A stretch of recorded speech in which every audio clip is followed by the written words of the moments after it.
السلام علیکم ورحمۃ اللہ وبرکاتہ۔ بسم اللہ الرحمن الرحیم والصلاة والسلام علی خاتم المعصومین سید المرسلین المبعوث رحمۃ للعالمین، اما بعد۔ مختصر درس حدیث کی نشست کے ساتھ خلیق الرحمن آپ سے مخاطب ہے۔ آج کی حدیث کا تعلق سنن ترمذی سے، جس کو جامع الترمذی بھی کہتے ہیں، صحاح ستہ کی اہم ترین کتاب۔ راوی ہیں ابن عباس رضی اللہ تعالی عنہ۔ جہنم کے تذکرے پر احادیث کا سلسلہ جاری ہے۔ عن ابن عباس رضی اللہ تعالی عنہما ان رسول اللہ صلی اللہ علیہ وسلم قرأ هذه الآیہ۔ ابن عباس رضی اللہ تعالی عنہما سے روایت ہے، فرماتے ہیں کہ رسول کریم صلی اللہ علیہ وسلم نے یہ آیت تلاوت فرمائی، قرأ هذه الآیہ، اتقوا اللہ حق تقاتہ الا وانتم مسلمون ولا تموتن الا وانتم مسلمون۔ اس آیت کا آغاز ہوتا ہے یا ایھا الذین آمنوا اتقوا اللہ حق تقاتہ ولا تموتن الا وانتم مسلمون۔ آپ نے یہ آیت تلاوت فرمائی، اور یہ آیت تلاوت فرمانے کے بعد جہنم کے حوالے سے ایک اہم ترین بات ارشاد فرمائی۔ پہلے آیت کا ترجمہ کرتے ہیں، پھر آگے چلتے ہیں۔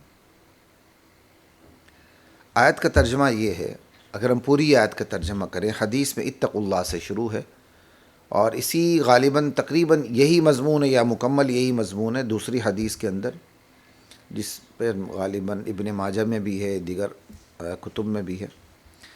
یا ایھا الذین آمنوا اتقوا اللہ حق تقاتہ، اے ایمان والو اللہ سے ڈرو، حق تقاتہ، جیسے اس سے ڈرنے کا حق ہے۔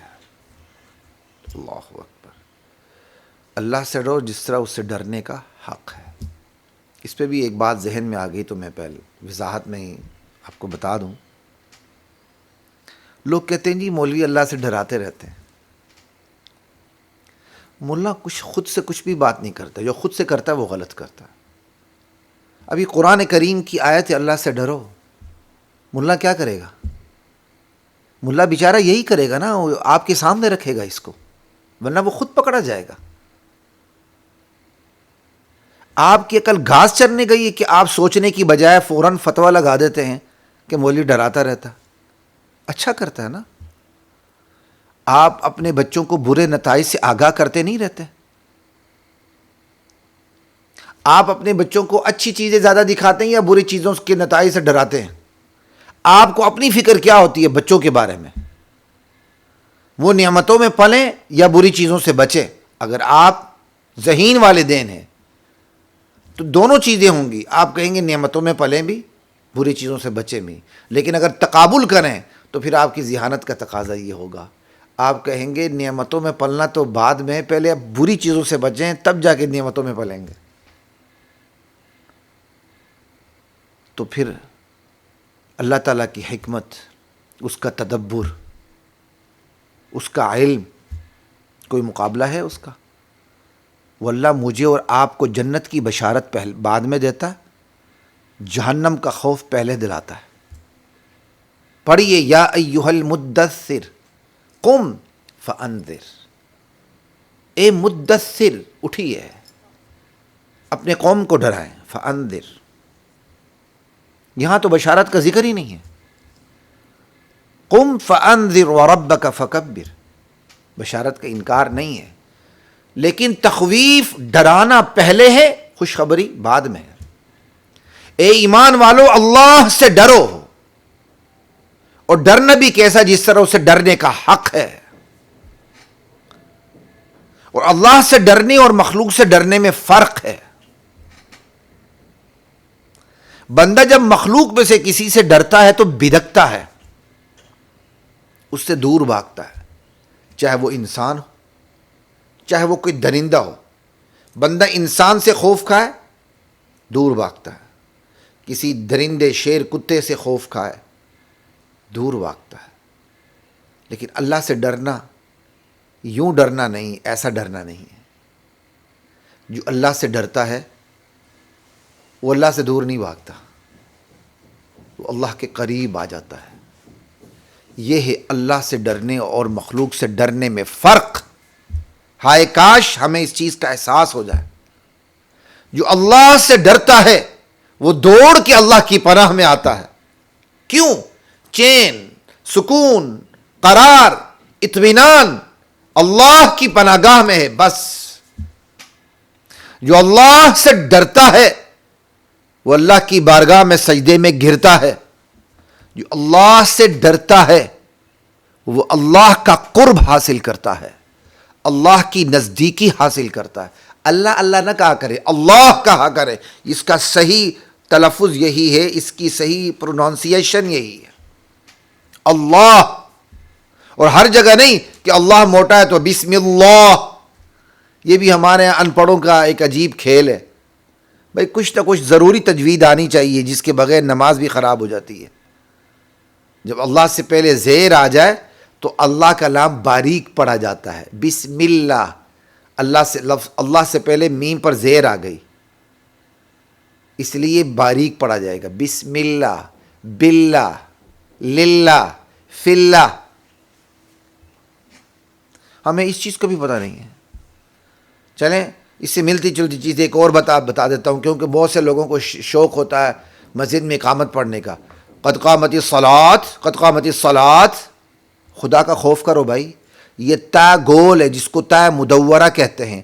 جب آپ اس پر وقف کرتے ہیں تو یہاں میں تبدیل ہو جاتی ہے۔ قد قامت الصلاۃ، قد قامت الصلاۃ، یہ تا جب آپ وقف کریں گے ہاں میں تبدیل ہو جائے گی کہ جی قد قامت الصلاۃ، قد قامت الصلاۃ۔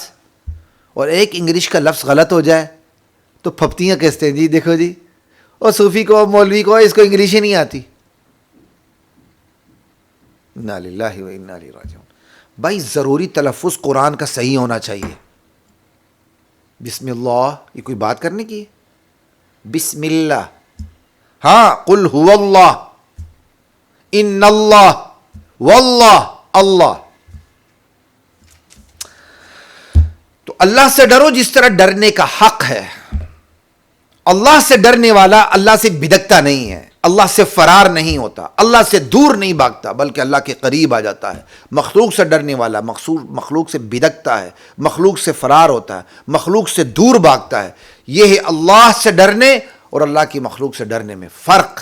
یہ فرق ملحوظ خاطر رہے تو آپ اعتراض نہ کریں۔ اور سب سے بڑھ کر یہ ہے، اگر دین آپ کی کھوپڑی میں سما جائے تو آپ اعتراض نہ کریں، ہم وقت سر تسلیم خم کریں۔ یہی ایمان کا تقاضا ہے۔ اتقوا اللہ حق تقاتہ، جس طرح ڈرنے کا حق ہے۔ اور ڈرنے کا حق کیا ہے؟ کہ اللہ سے ڈرنا ہے، اللہ کے عذاب سے ڈرنا ہے، اور پھر اس ڈرنے کی تقاضوں پر عمل کرنا ہے۔ تقاضا کیا ہے؟ اللہ کی منع کی ہوئی چیزوں سے بچنا ہے، اللہ کی ناپسندیدہ چیزوں سے بچنا ہے، اور اللہ نے جن کاموں کا حکم دیا ان کو کر کے اللہ کے خوف سے، اللہ کے کیا کہتے ہیں جو ڈر ہے اس کا حق ادا کرنا۔ اللہ سے ڈرنے کا حق یہ ہے، اللہ نے جن کاموں کو کرنے کا حکم دیا کرنا ہے، نہ کرنے کا حکم دیا نہیں کرنا۔ یہ ہے ڈرنے کا حق، بس۔ حق تقاتہ ولا تموتن الا وانتم مسلمون۔ میرے بندو، اپنی زندگی میں یہ طے کر لو کہ تمہاری موت حالت اسلام پہ آئے، بس۔ میرے سمیت ہر بندہ یہ فیصلہ کر لے کہ میں نے صرف اسلام کی حالت میں مرنا ہے، نیت کر لے۔ وہ نیت پر اللہ تعالیٰ اجر مرتب کرتے ہی کرتے ہیں۔ تم میں سے ہر ایک یہ طے کر لے کہ اس نے نہیں مرنا مگر اس حالت میں کہ وہ انتم مسلمون۔ ہر ایک یہ طے کر لے کہ اس نے نہیں مرنا اس حالت میں کہ وہ فرما بردار ہو اللہ کا، اللہ کی فرما برداری کی حالت میں، اللہ کی اتباع کی حالت میں میرے اور آپ کے اوپر موت آئے۔ آمین یا رب العالمین۔ ولا تموتن الا وانتم مسلمون۔ اللہ کے نبی صلی اللہ علیہ وسلم نے یہ آیت تلاوت فرمائی اور پھر ارشاد فرمایا، قال رسول اللہ صلی اللہ علیہ وسلم، لو ان قطرة من الزقوم قطرت فی دار الدنیا جہنم کی ہولناکی بیان کرتے ہوئے اللہ کے نبی نے ارشاد فرمایا، اگر زقوم درخت کا ایک قطرہ، زقوم اردو زبان میں تھور کا درخت کہتے ہیں، اگر یہ واقعی وہ ہے، ٹھیک ہے، یعنی اگر اردو کا ترجمہ واقعی یہی بنتا ہے، کیونکہ اندازے سے ہوتا ہے نا، سارا غالب گمان ہوتا ہے، بس زقوم کو زقوم ہی کرے تو ٹھیک ہے۔ یہ زقوم درخت کیا ہے؟ قرآن کی روشنی میں انشاءاللہ اس حدیث کے بعد میں بات کروں گا۔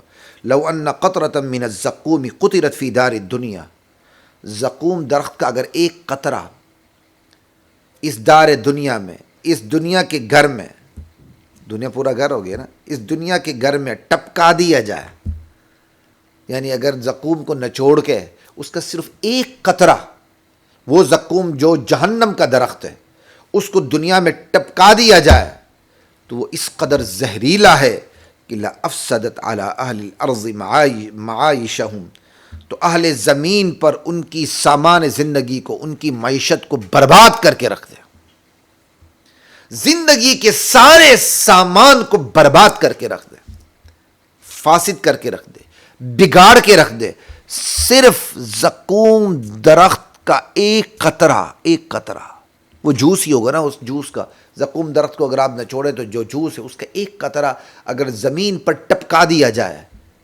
تو پوری زمین کے اندر جو زندگی کا سامان ہے، زندگی کا سامان کہاں سے شروع ہوتا ہے؟ زمین سے لے کر فضاؤں تک، غلے سے لے کر پہاڑ کے چوٹیوں تک، جہاں رزق بکھرا پڑا ہے، صرف ایک قطرہ سب کو برباد کرنے کے لیے کافی ہے۔ قطرہ ٹپکا دیا جائے تو سب کو، زندگی کے سارے سامان کو برباد کر کے رکھ دے، پوری معیشت کو اٹھا کے خاک کر دے، بیڑا غرق کر دے، اجاڑ کے رکھ دے، بگاڑ کے رکھ دے۔ اگر زقوم درخت کے ایک قطرے کے زہر کا اور ہولناکی کا یہ عالم ہے تو اللہ کے نبی فرماتے ہیں فَكَيْفَ بِمَنْ يَكُونُ طَعَامَهُ، پھر اس بندے کی کیا حالت ہوگی، اس بندے کے ساتھ معاملہ کیا ہوگا جس کا کھانا ہی زقوم درخت ہے جہنم میں، اس کا کیا عالم ہوگا، اس کی کیا تباہی ہوگی، اس کی کیا بدقسمتی ہوگی۔ اللہ تعالیٰ میری اور آپ کی حفاظت فرمائے۔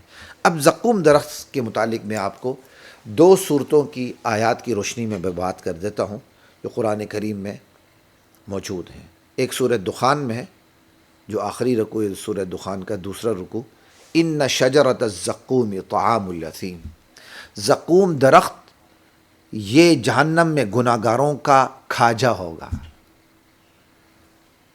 گناہگاروں کا کھانا ہوگا، یہ اسے کھائیں گے، اور یہ کیسا ہوگا؟ کالمہل یغلی فی البطون، پیٹوں میں جا کر تانبے کی طرف پگھلے گا،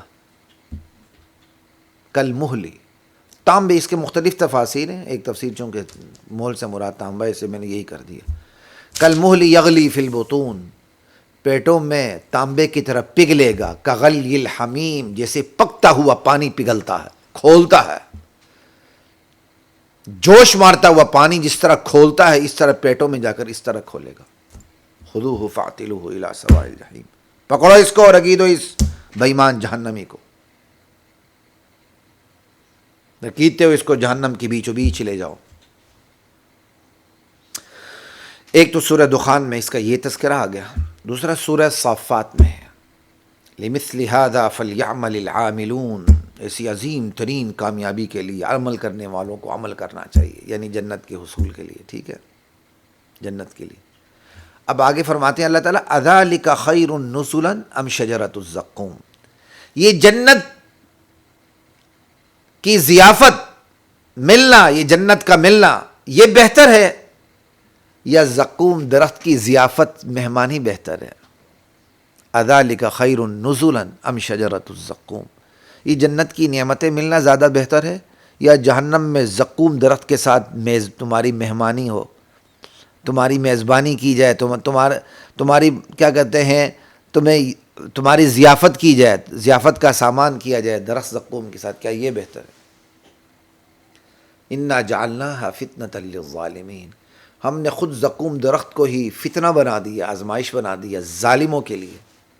وہ کہتے ہیں دیکھو جی محمد ایک نئی بات لے کے آیا، کھولتی کیا کہتے ہیں دہکتی ہوئی جہنم کی آگ میں درخت اگے گا، ایمانداری سے بتائیں کہ آج سائنس ان چیزوں کو تسلیم نہیں کرتی. کھول دیکھتی ہوئی آگ کے اپنے کیڑے ہوتے ہیں. یہ ہے قرآن کی سچائی اور صداقت. اللہ دل سے ہمیں یقین کرنے کی توفیق عطا فرمائے.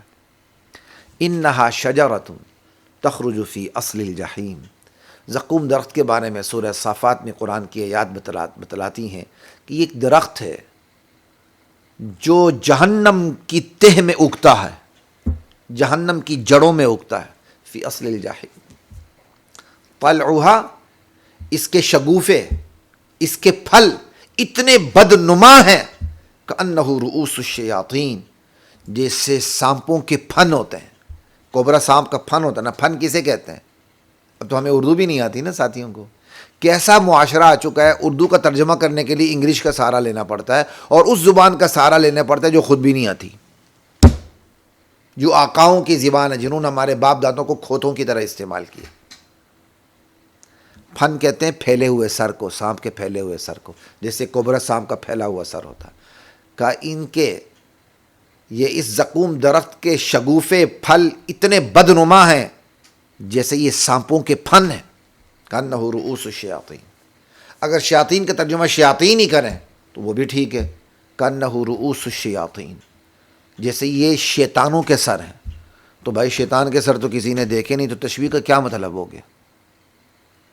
جب بری چیز سے تشبیہ دیتے ہیں نا, تو جو چیز نظر نہ آئے اس کی بھی تشبیہ دے رہے ہوتے ہیں محاورے کے اندر. قرآن نے محاورے کی رعایت رکھی ہے. آپ کہتے ہیں دیکھو یار کیا فرشتہ صورت ہے, آپ نے فرشتے کو دیکھا؟ لیکن پہلے سے یہ تخیل موجود ہے, فرشتے بہت خوبصورت ہوتے ہیں. ان ھذا الا ملک کریم نہیں کہا. یوسف علیہ السلام کو جب زلیخا کی سہیلیوں نے دیکھا, کہا یہ تو فرشتہ ہے. تو کیا زلیخا کی سہیلیوں نے فرشتہ دیکھا ہوا تھا؟ یہ ہوتے ہیں معاشرے میں تشبیہات کا استعمال پہلے سے موجود ہوتا ہے. کسی آپ خبیث شخص کو دیکھتے ہوئے آ رہے ہیں, آپ کہتے ہیں یار یہ تو ہے ہی شیطان. آپ نے شیطان کو دیکھا؟ اسی طرح یہی تشبیہ ہے کہ اس زقوم درخت کے پھل اتنے بدنما ہیں جیسے شیطان کا سر. اندازہ لگا لیں شیطان کا سر کتنا بدنما ہوگا. اللہ اس سے تشبیہ دے رہے ہیں. سمجھ آ گئی ہوگی بات سے. کأنہ رؤوس الشیاطین فإنہم لآکلون منہا, یہ جہنمی اس زقوم درخت میں سے کھائیں گے, انہیں کھانا ہوگا. فمالئون منہا البطون, اس زقوم درخت سے اپنے پیٹ کو جہنمیوں کو بھرنا ہوگا. ثم ان لہم علیہا لشوبا من حمیم, پھر اس زقوم درخت کے کھانے کے اوپر کھولتا ہوا پانی جس میں پیپ ملی ہوئی ہوگی پینا ہوگا. اللہ میری اور آپ کی جہنم سے, اس کے قربت سے, اس کے عذابوں سے, میری آپ کی, ہمارے والدین کی, ہماری اولاد کی, ہمارے چھوٹے بڑوں کی, سب اہل ایمان کی حفاظت فرمائے. اجازت دیجیے سامعین, السلام علیکم ورحمۃ اللہ وبرکاتہ. وَلَقَدْ أَنزَلْنَا